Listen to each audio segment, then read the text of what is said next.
И от виното се пренасяме в един от българските ни университети. От 19 до 23 февруари Нов български университет беше домакин на 11-то издание на студентското състезание Рекламна академия. Тристранен проект на университета, Българската асоциация на рекламодателите и Българската асоциация на комуникационните агенции. Повече за надпреварата в следващия репортаж. Рекламна академия е иновативен проект, който изгражда дългосрочни връзки между висшето образование и бизнеса. По време на академията студентите реализират проекти от областта на маркетинговата комуникация. Малките абсолютно нямат ограниченията, не изостават при всички положения, са много надъхани, много по-смели от това, което ние може би сме свикнали да виждаме. И това е много добър сигнал. Участниците са разделени на 20 отбора в 6 сектора – безалкохолни напитки, бира, лекарства без рецепта, ритейл, телекомуникации и храни. Всеки отбор включва по един ментор от компания рекламодател и двама ментори от комуникационни агенции.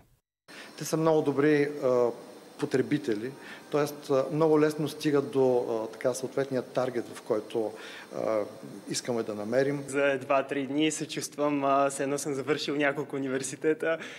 Наистина е страхотно към контакти и възможности, които предоставя. Най-добрите от студентите получават възможност за работа и стаж.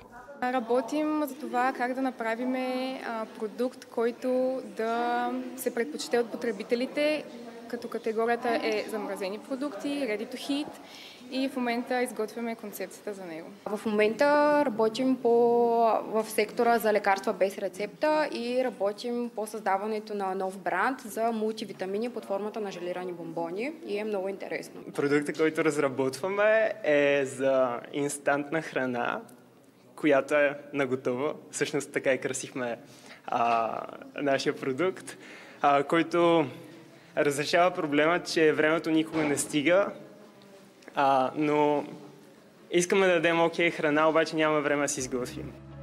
Тази година в Рекламна академия участват над 200 студенти и 39 ментори. До тази събота Васил Красимиров.